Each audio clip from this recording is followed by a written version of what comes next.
From Link Wray's gritty Rumble to Led Zeppelin's thunderous Lotta Love, these 10 tracks didn't just push boundaries, they smashed them. They layered distortion and raw power to build the sound that defined hard rock. But which bands came next, and how did these pioneers shape the legends you love? If you think this list was intense, wait until you see what the 70s unleashed. Don't miss this video, it'll blow your mind. Number 1, Link Wray, Rumble.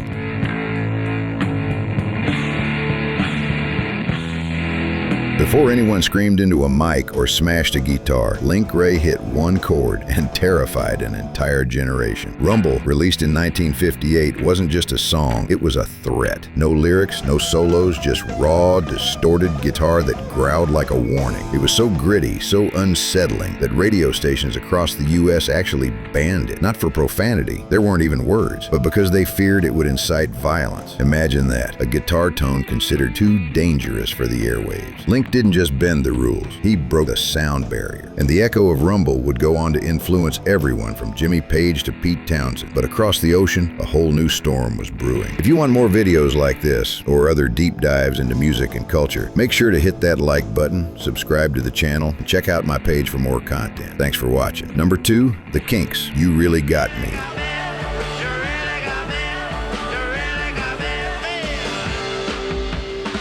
This wasn't just a hit, it was a sonic fist fight. When the Kinks dropped You Really Got Me in 1964, it ripped through the air like a chainsaw. The secret? A hacked up amp speaker. Literally. Dave Davies slashed the cone with a razor blade and jammed a needle into it, creating a distorted, fuzzy tone no one had heard before. And when those power chords hit, it was like the birth of controlled chaos. Stripped down, aggressive, and totally unpolished, it sounded dangerous. This wasn't the polished pop of the Beatles. This was raw hunger. That gritty riff would kick open the door for punk, metal, and hard rock to come crashing through. But the rebellion didn't stop there. Number 3, The Who, My Generation.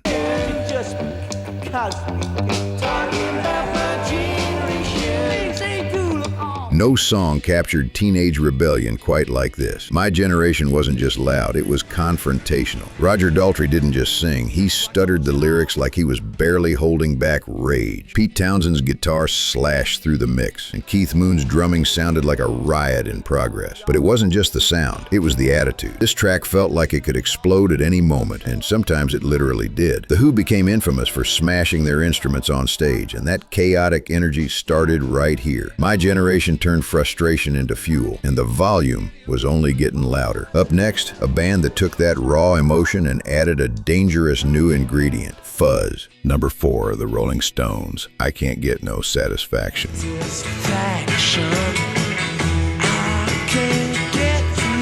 It started as a riff Keith Richards heard in a dream. He woke up, recorded it half asleep, and almost threw it away. But when they ran that jagged, hypnotic guitar line through a brand new gadget called a fuzz box, something clicked. Suddenly, that sleepy riff roared to life. Satisfaction wasn't just a hit, it was a declaration of war against clean-cut pop. That fuzzy tone sounded filthy, defiant, and absolutely addicting. It didn't just suggest frustration, it weaponized it. The Stones had tapped into something primal, distortion as attitude. And just like that, rock stopped smiling. But if the Stones added grit, the next band added weight, and it hit like thunder. Number 5, Cream, Sunshine of Your Love.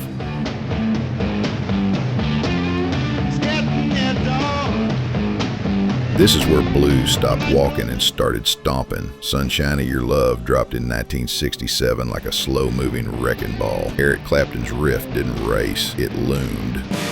It was heavy, sludgy, and dragged the blues into a darker, more aggressive space. Jack Bruce's vocals were cool and smoky, but underneath it all was a low-end growl that felt like it was coming from underground. Cream didn't scream for attention, they crushed you into listening, and they proved that you didn't have to play fast to sound powerful. This was groove turned to grit. But while Cream took their time, the next artist flipped the blues on its head and set it on fire. Number 6, Jimi Hendrix, Purple Haze.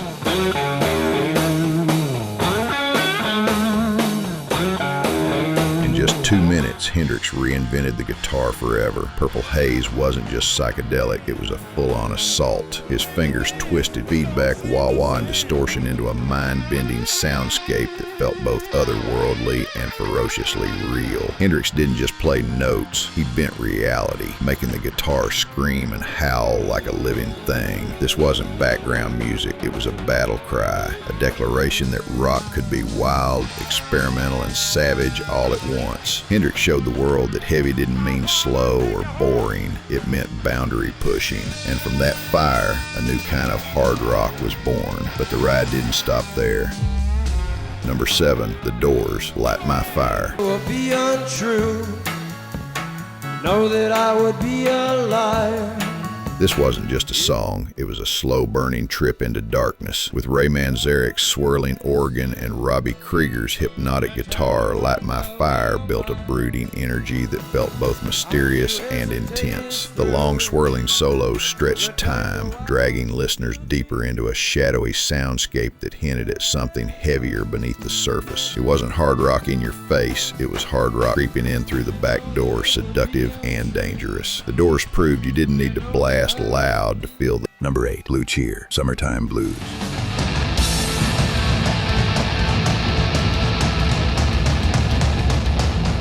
When Blue Cheer took on Summertime Blues in '68, they didn't just cover a classic, they annihilated it. Their version blasted through with earth-shaking volume, crushing distortion, and a relentless energy that was unapologetically loud. It's often called the first heavy metal recording because it tore down the walls between rock and pure sonic aggression. The song didn't politely ask for attention, it demanded it, snarling and grinding like a beast unleashed. Blue Cheer showed that hard rock could be raw power, not just attitude, and that raw power was about to get even louder. Number 9, Steppenwolf, Born to Be Wild.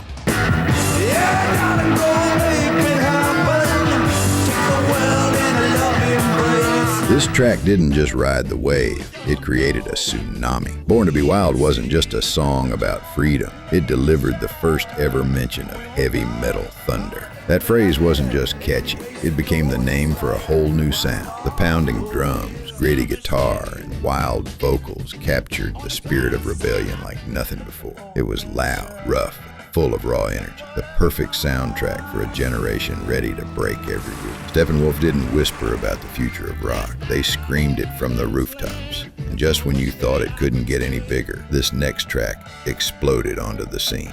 And number 10, Led Zeppelin, Whole Lotta Love.